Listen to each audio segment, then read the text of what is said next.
Bonjour à tous, Zach Mwekassa, fondateur de Mwekassa House. Merci à tout le monde, excusez-moi, on ne pourra pas faire tout le tralala aujourd'hui, on a très peu de temps. Merci à tous les anciens, à tous ceux qui nous suivent depuis longtemps, vous êtes très appréciés. Merci à tous les nouveaux, votre première fois avec nous, enchanté. Et j'espère qu'à la fin de cette vidéo, vous n'en sortirez pas bredouille. Pour savoir où on va, il faut savoir d'où on vient. Pour connaître son avenir, il faut peut-être avoir un coup d'œil sur son passé. Imaginez-vous que vous vivez dans un terrain de paix et vous êtes agriculteur. Autour de vous se trouvent plusieurs agriculteurs et vous produisez des tomates. Et votre voisin principal produit des bananes, l'autre produit des maïs, il y a celui qui produit des oranges et des avocats. Vous vivez en paix. Et à chaque fois que vous avez besoin d'avocats, vous présentez une tomate, on vous donne un avocat. Vous avez besoin de bananes, vous présentez une tomate, on vous donne une banane. Ainsi de suite. Vous vivez ainsi pendant très longtemps, dans la paix. Et un beau jour, le monsieur qui produit les avocats se dit « Je veux faire la guerre à tout le monde ». Il se lève et commence à se battre. Et comme il est fort, il vous bat tous. Il vous met à terre. Et évidemment, c'est un monsieur musclé, il est fort. Il dit désormais les amis, c'est moi le chef. Et celui qui osera s'opposer à moi en tirera les conséquences. Mais il y a une option pour la paix. Si vous voulez la paix, il faudrait m'écouter. Désormais, mon avocat vaut 10 tomates. Mon avocat vaut 7 bananes. Mon avocat vaut 6 oranges. Celui qui veut peut venir vivre en paix. Et celui qui ne veut pas, je lui fais la guerre. Je le bats et je le tue. Vous vous sentez obligé d'accepter. Évidemment, vous n'êtes pas assez fort pour résister. Vous qui autrefois ne dépensez qu'une tomate pour avoir un avocat, désormais il faut en dépenser 10 pour un seul avocat. Et il dit à partir d'aujourd'hui, celui qui possède le plus d'avocats sera le plus riche, le plus stable. Votre vie se voit changer, n'est-ce pas? Est-ce que c'est juste? C'est injuste, n'est-ce pas? Vos enfants naissent, ils sont éduqués, vous leur apprenez comment vivre dans ce système. Vous leur dites, il vous faudra 10 tomates pour avoir un avocat. Tout le monde cherche des avocats. Mais malheureusement, les avocats ne poussent que dans un terrain bien spécifique que cette personne-là forte possède. Donc, si vous voulez construire une maison, vous aurez besoin de payer avec les avocats. Mais pour avoir les avocats, il faut produire 10 tomates ou 12 bananes. Injuste, n'est-ce pas? C'est injuste pour vous. Mais vos enfants ne le trouveront pas injuste. Ils trouveront ça tout à fait normal. Parce que c'est le système dans lequel ils sont nés. Ils ont appris que dans la vie, je suis né dans un monde où il faut avoir des avocats. Et celui qui a le plus d'avocats, c'est le plus respecté, c'est le plus riche, c'est le plus stable, c'est le plus convoité. Et ils font tout ce qu'ils peuvent toute leur vie pour avoir des avocats. Qui en réalité ne valent pas grand-chose. Pas mieux que leurs tomates ou leurs bananes. L'homme fort en a pris goût. Parce qu'évidemment, pour acheter quoi que ce soit dans la vie, il fallait présenter des avocats. Si on veut du poisson, il faut montrer des avocats pour avoir du poisson. Des céleris, il faut donner des avocats pour avoir des céleris. On n'était plus autorisé de faire des échanges tomates, céleri ou tomates, poisson. Il fallait passer par les avocats parce que c'était le plus fort. Il dit, bon, désormais, je ne vous donnerai plus des avocats en forme de fruits. Je vous donnerai un bout de papier que je signerai et ce papier représentera un avocat. Mais à un moment donné, il réalisait qu'il pouvait faire beaucoup plus d'avantages, beaucoup plus de gains. Il dit, bon, désormais, donc pour chaque bout de papier signé par lui, il était représenté un avocat quelque part. Mais comme la terre ne pouvait produire autant d'avocats, qu'il avait besoin de plus d'avocats, il a commencé à signer beaucoup plus de papiers qu'il n'existait d'avocats. Bien qu'un avocat valait désormais 10 tomates. Ça vous inspire quelque chose? Eh bien, mes frères et sœurs, c'est exactement le système capitaliste dans lequel on vit aujourd'hui. Nous sommes nés dans un monde où nous cherchons tous de l'argent, du papier, pour construire des maisons, pour vivre en paix, pour se sentir bien dans nos émotions. Ne sachant pas que l'argent en soi ne vaut pas grand-chose. D'où est provenu l'argent? Comment le monde faisait ses échanges avant l'avenue du papier? L'argent dans le temps représentait de l'or. Toute personne qui avait $1 avait aussi de l'or qui valait $1. Comme les humains ne pouvaient pas se déplacer avec de l'or, ils se déplaçaient avec un bout de papier. Parce que quand tu as $1000, l'or devient lourd. Tu ne peux pas transporter l'or partout. Il faut avoir un bout de papier pour représenter l'or qu'on a. Il y a longtemps, les humains échangeaient de l'or pour avoir des biens. Pour une personne qui cherchait du poisson, il pouvait changer de l'or pour avoir du poisson ou autre chose comme de l'argent ou du bronze ou autre outil pour se procurer ce qu'il cherchait. Et ça fonctionnait bien. Mais à un certain moment, comme les humains ne pouvaient pas se déplacer avec tout l'or possible, ça pesait, il fallait représenter l'or par un bout de papier. Et chaque bout de papier certifiait la possession d'or que la personne avait. L'or était gardé par celui qui donnait le bout de papier et le bout de papier était présenté pour faire la transaction. Au bout d'un moment, le plus fort a dit « Vous n'aurez plus besoin d'or pour faire des transactions. Désormais, vous ferez usage du bout de papier que vous appelez argent aujourd'hui. Mais l'argent, c'est moi qui produis l'argent, pas vous. L'argent dans le passé, chaque dollars était représenté par de l'or équivalent par celui qui gardait l'or. Donc pour 100 dollars en circulation, il y avait 100 dollars d'or quelque part. Mais avec le temps, le plus fort a commencé à imprimer de l'argent au-delà de la possession d'or qu'il avait. Donc il avait peut-être 1000 dollars d'or, mais il pouvait produire 1 million de dollars en papier. C'est exactement ce que nous vivons aujourd'hui.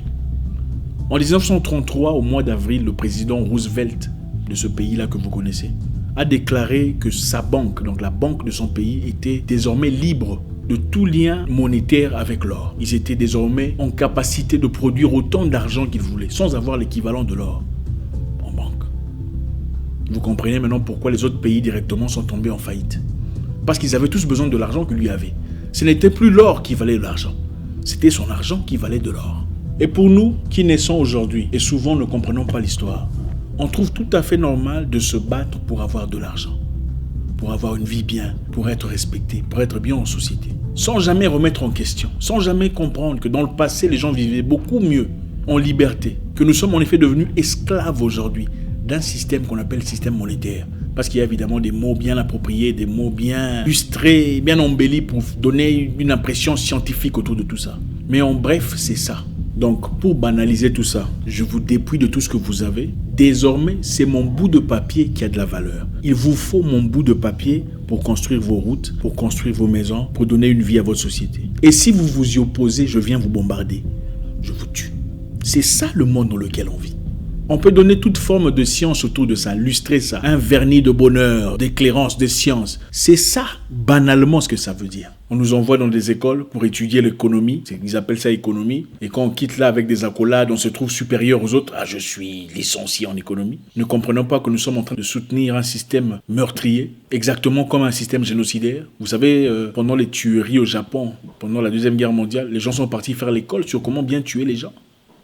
Il n'y a pas de science compliquée autour de ça. Banalement, c'est ce que ça veut dire. Et aujourd'hui, la jeunesse inconsciente se bat, lutte, fait tout ce qu'elle peut, vend son âme, son esprit, son corps pour avoir un bout de papier, pensant que c'est ça la vie. L'esclavage n'est pas terminé. On a simplement changé sa forme. Devant des sciences de motivation et de comment faire l'argent. C'est simplement ça, nous sommes esclaves. Comme celui qui irait au coton espérant avoir son bol de riz. C'est exactement ce que nous faisons. Nous travaillons, nous suons, nous bossons pour à la fin du mois avoir combien ? 800 €, 1000 €. 200, 300 pour certains. Un bout de papier. Pendant qu'il y a chez nous de l'or, des citrons, des bananes, des fromages, des poissons, autrefois accessibles, nous sommes devenus esclaves. Parce que nous ne sommes pas forts. Et nous sommes cette génération, la deuxième génération qui n'a pas compris le système. Et nous trouvons tout à fait normal, comme le trouverait un enfant adopté par un couple, papa, maman. Pour finir, je vais vous raconter une histoire. En 1865, naquit aux États-Unis une organisation terroriste pseudo-chrétienne au nom de KKK. Il s'agissait ici de gens qui avaient pour but de terroriser ceux qui nous ressemblent, de brûler vifs, de battre, d'abattre, de blesser et de détruire toute aspiration professionnelle de ceux qui nous ressemblent. De garder sous le joug de l'esclavage. À cette époque-là, beaucoup de ceux qui nous ressemblent étaient libérés, libres de travailler, libres de vivre leur vie comme ils l'entendaient. Et dans une petite ville, Tulsa, à Oklahoma, on voyait revivre, naître une communauté de ceux qui nous ressemblent forte, une communauté libre. Et pendant la Première Guerre mondiale, ceux qui nous ressemblent sont partis représenter les États-Unis en Europe dans leur campagne de guerre. Ils ont été vaillants, braves, ils ont lutté pour ce pays qui les a terrorisés pendant longtemps. Ils sont rentrés et n'ont jamais vraiment reçu les récompenses qu'ils espéraient. À Tulsa régnait une communauté nouvelle, de ces gens-là qui nous ressemblent, qui travaillaient, bossaient, s'amélioraient. Il y avait des hôpitaux, des dispensaires, des pharmacies, des restaurants, des hôtels, des banques. C'était la Black Wall Street. Et c'est là que ceux qui nous ressemblent montraient leur capacité d'avancer, de progresser, de créer une société stable et moderne. Sans distinction, sans différence et sans difficulté. Mais avec ça, évidemment, naquit la jalousie, la méchanceté, le besoin essentiel de détruire ou de voir s'effondrer des effets qui ne pouvaient émaner d'une population aussi négligée. Comme ils étaient jaloux et complètement égarés et pauvres, beaucoup parmi ces personnes attendaient que le moment opportun pour détruire tout ce qui a été construit par ces personnes qui nous... C'était de la jalousie, la méchanceté. Ils ne pouvaient pas grandir ni progresser, en tout cas pas au-delà de ce qu'eux étaient capables de faire. Alors un beau matin, un jeune garçon, Dick Rowland, c'était un cireur, vous connaissez les cireurs de chaussures. Il partait aux toilettes. Et dans cet immeuble, les toilettes se trouvaient au premier niveau. Il fallait donc monter, il fallait donc prendre l'ascenseur. Arrivé aux toilettes, à son retour, il trouva dans l'ascenseur une jeune demoiselle caucasienne. Arrivé au rez-de-chaussée, la jeune fille commença à courir, à crier « Au secours, au secours, il m'a... » Vous connaissez exactement comment ça se passe. On a poursuivi le garçon effrayé. On l'a arrêté. À son arrêt, le journal a écrit directement « On a arrêté un nec qui s'est forcé sur une fille sans procès, sans distinction, sans quoi que ce soit. » Directement. Et ceux-là se sont préparés. On a écrit ce soir, nous allons détruire tout ce qu'ils ont construit. Et ils sont descendus dans les rues de la Black Wall Street. Ils ont commencé par bombarder avec des avions, une douzaine d'avions de guerre. C'était venu d'où? Douzaine d'avions de guerre? Une douzaine d'avions de guerre a bombardé la Wall Street. Les hôpitaux, les dispensaires, les pharmacies, les restaurants, les casinos, les shops, les boutiques. Tout ce qui a été construit, les immeubles, les locations étaient brûlées en feu. Et on a massacré toutes ces personnes avec des mitrailleuses. Pas arme pour personnel, mitrailleuse c'est une arme de guerre. Où est-ce qu'ils ont eu ça? Et la Wall Street était par terre. Après avoir tué autant de personnes, la Black Wall Street était en ruine. Un rêve, des idées construites depuis des années, 400 ans de travail pour une communauté brisée depuis ses profondeurs, qui ne sait qu'à se retrouver, à trouver un moyen de survivre dans une société aussi difficile. Tous leurs rêves étaient partis, envolés. Les lignes de téléphone étaient coupées, le télégramme était coupé pour empêcher toute communication avec le monde extérieur, donc pour massacrer comme il se devait. Et curieusement, il y avait des camions qui partaient dans chaque maison avant d'être brûlés pour piller. Pour piller les chaises, piller les fauteuils, piller les lits, piller les frigos. Oui, piller les machines dans les entreprises, piller tout ce qu'il y avait à piller. Et ensuite brûler. Mais bon, aujourd'hui, on nous donne l'impression que c'est seulement un groupe de personnes qui pillent. On a pillé des bijoux, des magasins, des boutiques. On a tout pillé, tout dévalisé, ravagé. Ils ont bombardé une église. La grande église construite par cette communauté pour se réunir, se recueillir, a été brûlée, mise à terre. Elle était tellement belle, tellement bien construite qu'il fallait nécessairement la détruire. Chaque homme parmi ceux qui nous ressemblent ce jour-là était soit mort, blessé, arrêté ou confiné de force. Des jeunes garçons de 15 ans et 16 ans avaient des mitrailleuses pour éliminer cette communauté de la Black Wall Street. Sans remords. Après avoir tout détruit, pendant que tout le monde était détenu, emprisonné ou confiné de force, on a obligé une carte. D'accord, il fallait avoir une carte signée par un blanc pour autoriser à chaque personne de couleur de sortir ou de vaquer à quelconque occupation. Il fallait qu'un blanc signe, disons, ah d'accord, il travaille pour moi, pour qu'il sorte. Sinon, vous restez confiné, emprisonné. Ils ont voté une loi. Ils ont voté une loi exigeant à ce que toute personne voulant reconstruise sur des normes anti-inflammatoires. Je ne sais pas comment vous appelez ça chez vous en France. C'est-à-dire construire avec des matériels qui ne brûlent pas. Et c'était extrêmement cher, inaccessible à ces personnes à cette époque-là. On a fait ça exprès pour garder la Wall Street par terre. Il n'y a rien de nouveau sur terre, mes frères. Je pense qu'il est important de parler du passé. Parce que beaucoup de gens vivent encore dans un monde de rêve. La mondialisation. Avant de vous mondialiser, il faut vous connaître, vous personnaliser. Tu ne peux pas mondialiser le monde avant de personnaliser ta vie. D'abord, savoir ce que tu représentes. Où est-ce que tu es? Tu es arrivé là comment? Il ne suffit pas de crier oh, on ne nous aime pas. Il faut comprendre qu'est-ce qui se passe. Qu'est-ce qui s'est passé dans le passé? Qui a combattu la guerre pour toi? Sont-ils morts en vain? Lumumba, Sankara, Marcus Garvey, sont-ils partis en vain? Marcus Garvey, tu connais pas.